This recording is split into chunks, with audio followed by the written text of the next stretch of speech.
For early access plus exclusive content, facilitated discussions, live one-on-one Q&As, and more, become a patron at patreon.com/BrucePointset.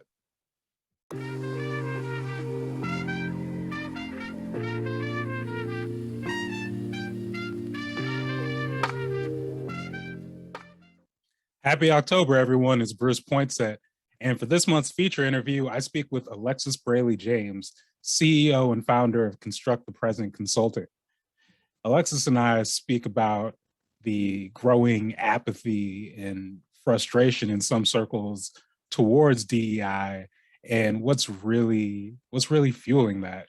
Because in this moment where we see such a virulent racist pushback against critical race theory and just talking about race in general, especially in schools, it's very important to look at, what is the support on the other side look like, or what is tearing at that support. So we get into that and more. Check it out. I think you'll really enjoy it. Welcome back, everyone. It's our monthly newsletter interview, and today I have Alexis Braley-James with me. How are you doing today, Alexis? I'm doing well, Bruce. Nice to be back. Yeah. Since the last time we talked, you had a pretty big honor. Yeah. To the 40 under 40 for the Portland Business Journal. So congratulations. Thank you. Class of 2021. It's a pretty big deal. Yeah. I'm curious, when did you get the announcement? What was that? What was the feeling? Oh, yeah. Well, I got just a random email to my personal email, not my work email.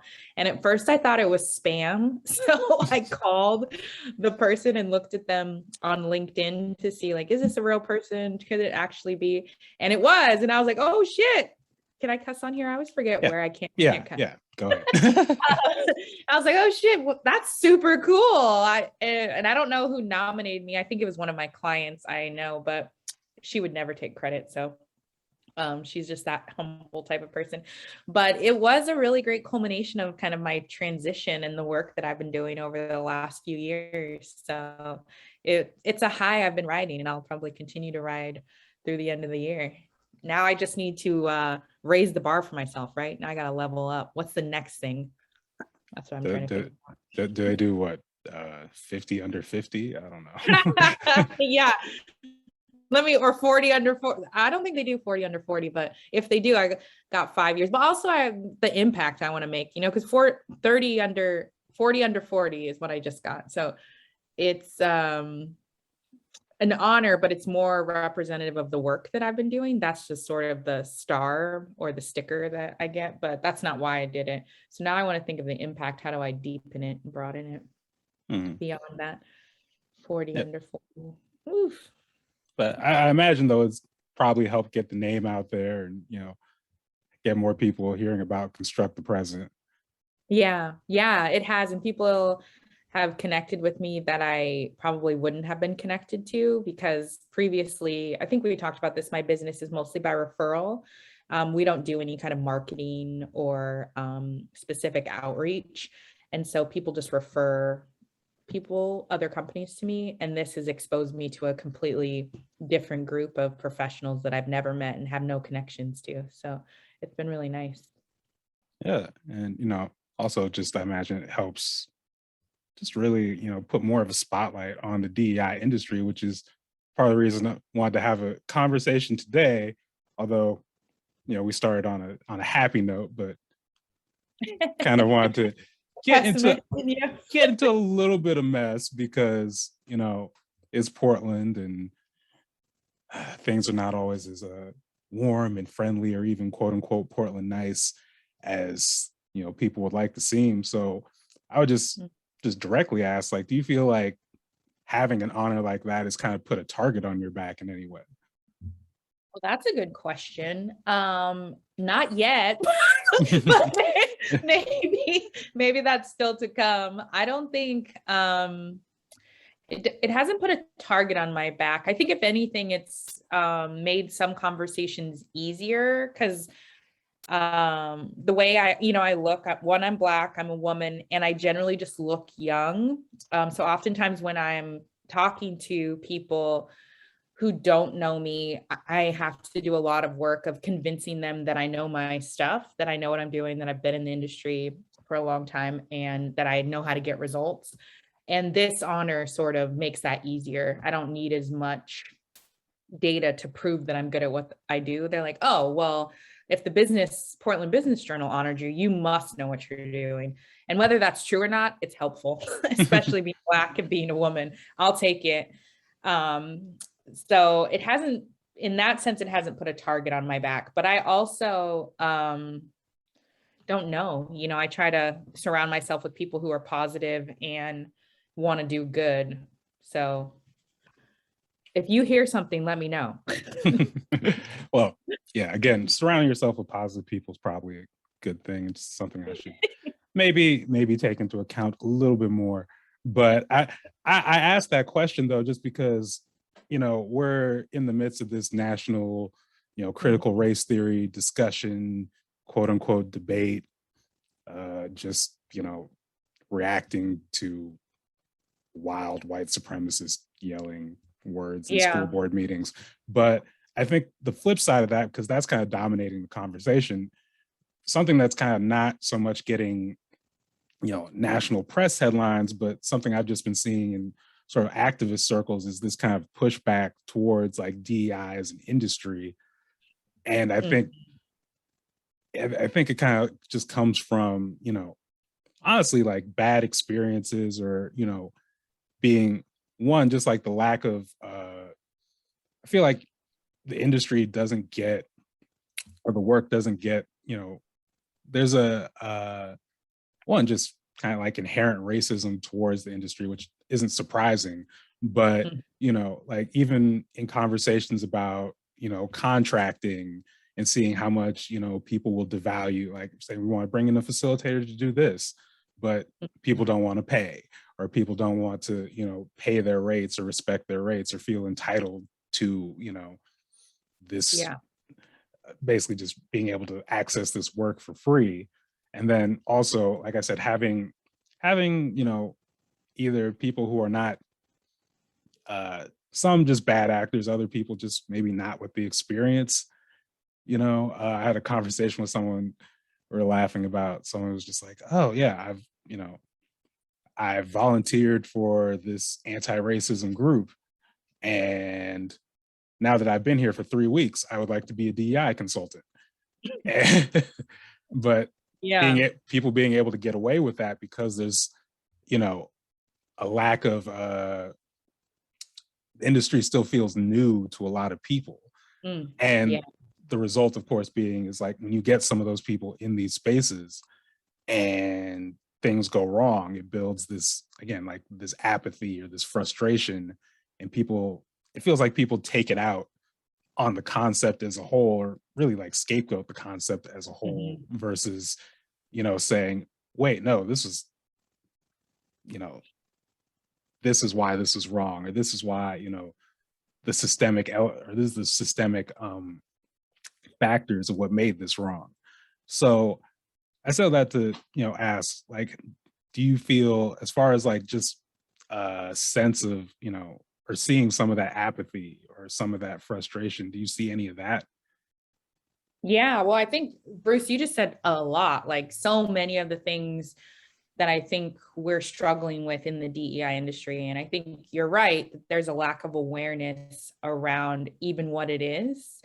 And I talk about this a lot when I meet with clients, and I'm a part of a few networking groups. But prior to last summer, if you were a diversity, equity, and inclusion consultant, you did it because of your passion and interest, because it wasn't necessarily lucrative. It wasn't a like you weren't going to make a living on that alone. Like even myself, before last summer, I did leadership training and I did like HR support.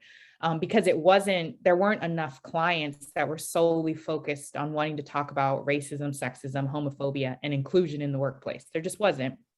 And then we saw that huge shift in June in response to Black Lives Matter and the atrocities that were happening to us. And now it is financially lucrative. There's more demand than there is supply. And I personally have seen people pivot to diversity, equity, inclusion consulting having zero experience. And I think as a professional in the industry, me and my colleagues and I have really struggled with how do you have validity? And like we've talked about, should there be a certificate? Should there be kind of a badge, like similar to lawyers or other professions that have like a board that you have to pass or a certain level of information, classes, things. But a lot of that feels like barriers to people whose lived experience and professional experience. What are we just going to create another hoop you have to jump through? And so I think as an industry, we're really struggling with what it looks like to be certified or appropriate. But then in the meantime, it has all these, what do you call, like grifters. I've heard quite a few professionals pivot from marketing or leave their job as leadership training and suddenly say that they can talk about racism, sexism, homophobia within the last year. And I think that that is part of the backlash that's happening. But I also think, like you said, there's just general reluctance from people who are earlier in their journey and think that we're all human and we shouldn't talk about these things, and we certainly shouldn't talk about them at work. But I also think there's some feelings like concerns of quote unquote political correctness, that we're going to get to this point where you can't say anything. And I don't think, sometimes I worry about that, but I also think work is not the place where you should be saying everything. Like work is the place where we should center inclusion and having everyone feel comfortable. And if that means that I can no longer say certain things, I personally am on board, and I think everyone should be. But specifically to your question around like, what am I hearing about the backlash? It is, I hear poorly facilitated conversations that leave people feeling raw, disconnected, and adversarial with each other. That I think is what is, you see these headlines, do DEI programs even work? Or why are we still talking about this kind of thing? I think even Forbes recently wrote something that was like, does DEI, it was clickbait because they gave you all the reasons why it does work. But the title itself was, do DEI programs even work? And I think that speaks to the fact that people a year in are feeling fatigued, and some people are feeling resentful. I mean, actually, we're like a year and 4 months in, but yeah. Yeah. And, I think, again, it's one of those things where, at least in my estimation, I see it as this is just something that should be institutionalized. I know that in itself, especially when we're talking to, more like organizer communities, is not the sexiest appeal, obviously. But, it's just a part of, like, one, it's jobs. And I know, we talk about job builders, job creators, and all that, and it can get super, it goes through the political spin cycle. But one, it is something that workplaces need, just for, if nothing else, there's study after study of like, hey, if you have more diversity up top, you're generally doing better. The workplace environment is better, productivity is better. It's all this stuff is out there already, but also it's just, again, it should be a constant. It shouldn't be, however, at that same time, like, like you said, it's, since really summer 2020, you've seen a lot of institutions take it seriously, which, at least for me, again, being the cynic, says, are we not on this like teetering point where it could either be, okay, places are going to take this seriously, or is this the last gasp for, those who would like to say, okay, let's get this out, we tried it, where there's still a window for that. Again, I know where I stand, but go ahead. I think I know where you stand too. I think in response to that question, I think the people who in the workplaces, industries, who want to have a conversation about ending oppression for the reason because they should and it's the right thing to do, are not going to be deterred, or probably won't even end up hiring someone without the appropriate experience and approach. Because I think the biggest thing that needs to happen, and Prosper Portland and a couple other organizations are beginning to address this, is companies, organizations, schools need to know what they're looking for. Because I think people who are hiring DEI consultants aren't versed enough in the industry. And it's just like the legal profession. If I am charged with a felony and need to get off, I'm not going to call a family law lawyer. Same way, if I need to write my will, I'm not going to hire a corporate patents lawyer. Like within the DEI industry, there are several different specializations and industries. Like you need to find someone who has proven experience in both the industry that you work in and also the methodology that you're looking for. Like you wouldn't hire me if your sole purpose is you're looking for HR support. That's not my thing. I could tell you 5 different consultants who that is their thing, but it's not me. Like I'm someone you would hire if you're looking for learning development and trying to establish culture, which is different. And I think people end up hiring someone who's not a good fit because they just assume because DEI is in the title or their website mentions it, that that's what they do. And also every industry is different. The education industry is different than the nonprofit industry, which is different than the corporate. And even within the corporate world, tech is different than food and beverage, which is different than construction. Like you need someone who has experience with your industry. And that's not to say that you shouldn't hire someone if they've never worked in food and beverage, right? That's not true, because that I probably wouldn't exist if someone hadn't taken a chance on me. But if you are going to do that, you need to be able to provide the support and input, because this isn't just like, okay, I hire construct the present, I'm hands off now. Go ahead, construct the present. You got this, right? And then leadership takes a back seat and isn't a part of it. And so I think like there's so many things that could go wrong in this conversation, in the same way that there's so many things that could go wrong if you're hiring a new accountant. Like you're not going to hire a new accountant for your business and then never talk to them for 6 months and assume that they're working, right? And let them show up without having reviewed the work. Like, but for some reason, there's this narrative that around work, specifically with race, that people are afraid of. And until we get over that fear, whether it's fear that you're going to say something wrong, whether it's fear that you're not experienced enough, or it's going to create tension, like those are the things that we have to talk through.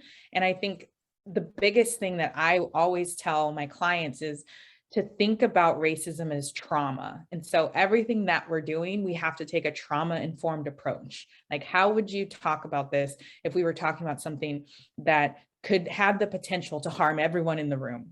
We would really take some time and plan what that would look like, how it would sound, who should be involved, like all of those safety nets to ensure that the conversation happens thoughtfully and intentionally. Mm-hmm. Yeah, I really appreciate you talking about just people in these decision-making processes oftentimes not understanding what they're looking for, because, I've been a part of, those groups selection processes where if I really boiled it down to what some of my colleagues were thinking, they had a 3-part checklist. It started with, does this person have the certificate? Like you said before, is this a person of color? Cool. And when they come to meet us, do they make us feel comfortable? Sweet. Let's sign this person up. That is the wrong checklist. Exactly. And then you get into meetings, because won't name the person, but it was in attended multiple trainings where this person started off. One of the first things he would share with the group was how in his former place, he, really got into it with the Black and brown people in his community, which is generally a red flag. Yeah. It's like, I'm doing a DEI training to tell you about anti-racism in a place that has a particular history with anti-Blackness, so much that it has the nickname Lake No Negro. Now, let me tell you about how the Black and brown people didn't like me and the decisions I made when I had a position of power. Seems off. Yeah. But again, I think we've That's talked about this interesting. a Real little bit quick before. though, I Oh, go wanted ahead. to say I had a recent experience where I worked with someone who had done training specifically with the trans community. This person's white and had a proven record of doing work in trans, but like trans liberation, trans fertility, like very both lived experience and professional experience. And this summer, he decided to pivot to racial equity training. And it's just been a firebomb, all the harm that he's been doing to Black people, and in particular, Black trans people. There were so many red flags, and it was really hard to pinpoint because I think, like in your example, you're talking about someone who is a person of color. I think it can be really hard for us to call each other out, people from different marginalized groups, like in doing that in a way that is loving and accountable. But in front of white folks, it just adds this other level, you know, or for me, like calling out someone who's trans in front of cis folks. Like I am cis, I'm Black, but our identities are not the same. So how do I hold someone accountable? One, if they don't want to be held accountable, right? Because accountability is a two-way street. But two, there isn't like a way for us to do that that doesn't end up in cancel culture. Like, how do I call someone into a conversation? It's just been really hard. And I think that now that more people are stepping into the conversation who are people of color, who are trans folks, who are from the LGBTQ community, how do we set up those accountability measures? Yeah, yeah, that really, I think that kind of gets to another thing that really fuels, again, that apathy, because it's just draining. Again, trying to do this, like you said, call people out, call people in, whatever you want to call it, in in a loving way, but also when you have an audience essentially, and Mm-hmm. it becomes, whether you want to or not, it becomes the show for people around you, and that always takes, that kind of sucks out the context and the loving part oftentimes. And especially if someone doesn't want to be held accountable, then it can get really ugly. And you go through enough of those, or even if you go through one of those episodes, like, I can understand why that would make a person be like, I don't, no more, no more, Yeah. right? Yeah. Well, and the Portland metro area is so small. So you're guaranteed to have to interact with that person in another way. You likely have friends in common with them. So I always like try to figure out how not to be petty, but it's starting to get harder and harder as I get older. I'm like, I don't know. I feel like people should know that this person is problematic. Maybe I should post this on social media. Oh boy. To that point though, you talked earlier about kind of like, how do you, when you're looking for someone, how do you vet? Mm, And we've talked in the past about kind of like this idea of experience versus the certificate. Maybe that's not the greatest framing, to be fair, yeah. but in terms of like when you're looking at, okay, what are the things I need to look for? Not just, what does this person say, but that too. But one of the Hmm. things like I've kind of used to some degree is saying, okay, can I see like, who has this person worked with, or who has this person worked under? Hmm. But in terms of like, if you were throwing out suggestions for people, like you talked about kind of like looking at different disciplines, but as far as other suggestions when people are vetting, or searching for, whether it's a facilitator, whether it's a trainer Hmm. or a DEI consultant, like, what kind of advice would you give to selection committees? Yeah. Well, I would first always start by asking the person, why do you do this work, or how did you get into this work? Because I think that will tell a lot about a person's character and their intention. If they don't have a story, and it's for profit, that'll become really clear. I think you'll know. I think also asking who they've worked for, ask for references, and then asking those references, what did they do for you, or what did they do with you, what support did they provide? Because I think if someone gives you a reference and they did training, but you're looking for someone to revise documents, like that's not the same. And so asking for references and then asking what they did and how it ended up. And then I think asking, how do you engage people of color within the process or marginalized groups within the process? Because like to your point, there are facilitators who are also people of color who just cater to the white gaze or who center whiteness. And if they can't speak to how they engage the people who are most marginalized in the process, then are they doing equity work or are they just doing diversity work? Or, like I think that has to be a part of it. And there's a lot of people who aren't doing that. So. Yeah. It's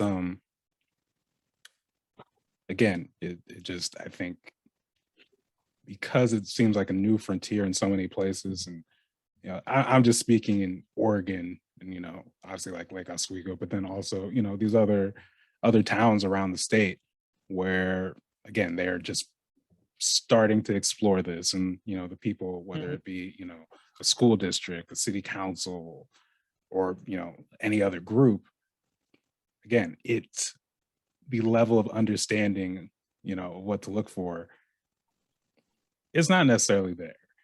And yeah, like I said, I worry, but to take it to another place, because you talked about just the demand being there, but not necessarily the supply. Yeah. When I think of groups that are really, I get how can I put this? So I look at police groups with DEI trainings, and often, if I'm being real about it, police using DEI as a shield and saying, well, our group we have the most hours out of all the area, police groups. And it's like 3, which I mean, 3 hours? Yeah. Like show you the sheet and be like, yeah, what can you learn in 3 hours? I don't think I learned how to tie my shoe in 3 hours. What? But but all the other departments, they only did 1. So that's like 300% of what they did. So, victory. But that's interesting and sad. That's really to that degree, though, I know like some people, whether it be like education or training, they have different policies around working with groups like that, just because, there's always this question of, is this institution actually redeemable? Right. Yeah. Mm-hmm. And, it's, even for me, it's hard because like I firmly believe in, defunding the police, and, whether that makes police think of me as like, oh my God, scary, whatever. It's, who cares? But, I also recognize that I don't have the power yet to, abolish this institution or do anything like that, at least, on an individual level. And this is going to be here. So like, I would rather people are going through training with people who are actually good at their job. But I don't know, like, as someone who does this work, how do you feel about, when it comes to working with some of these more, feels really like a euphemism to say controversial institutions, because very oppressive institutions, but they're also realities of our life, if that makes sense.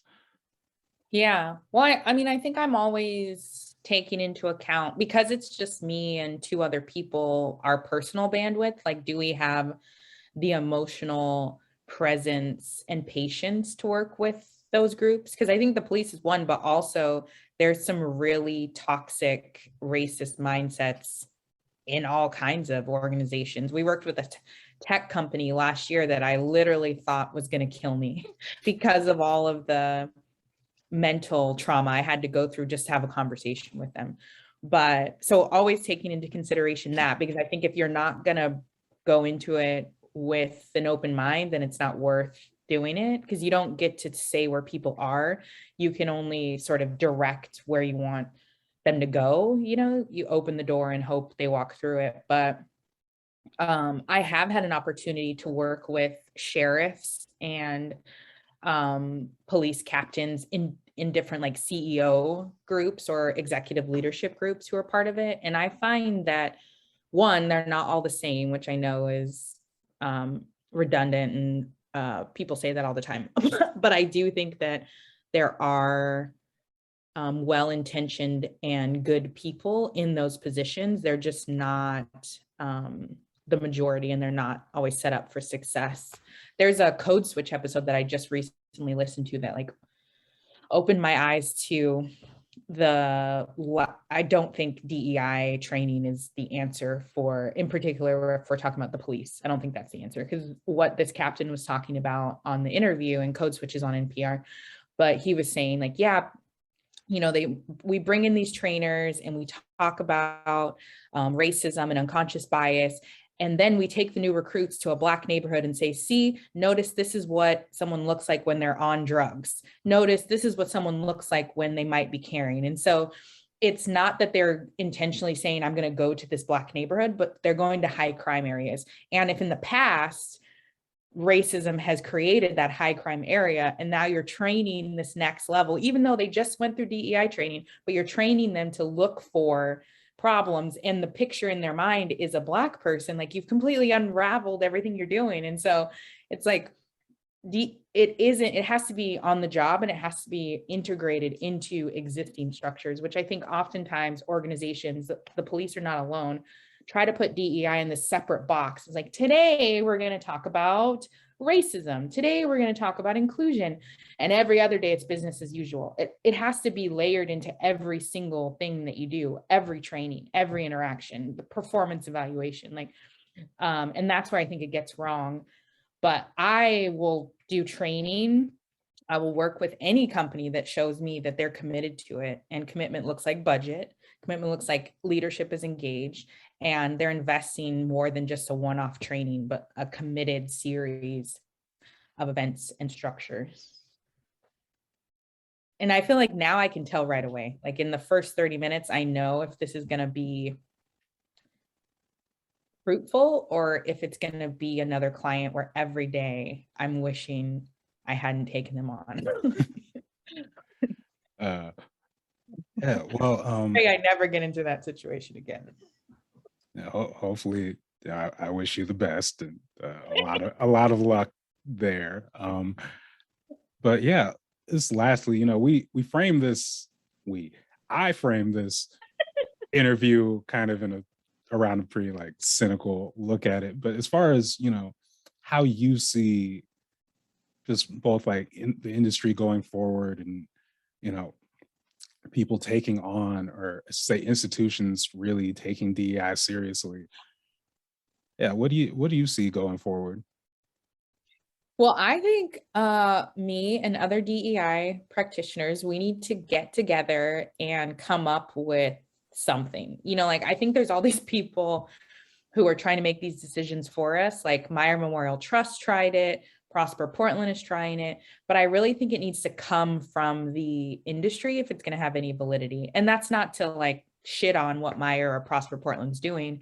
I think it's a step in the right direction, but I really think that we need to, as facilitators, as consultants, as the people actually doing the service, need to come together and create some sort of white paper on, I think it's called white paper because it's written on white paper, but just I'm going to do some research on that and come up with something, some direction to people, because I think that there is just a lack of understanding, and the people who are speaking out are not the people who need to be speaking on behalf of us.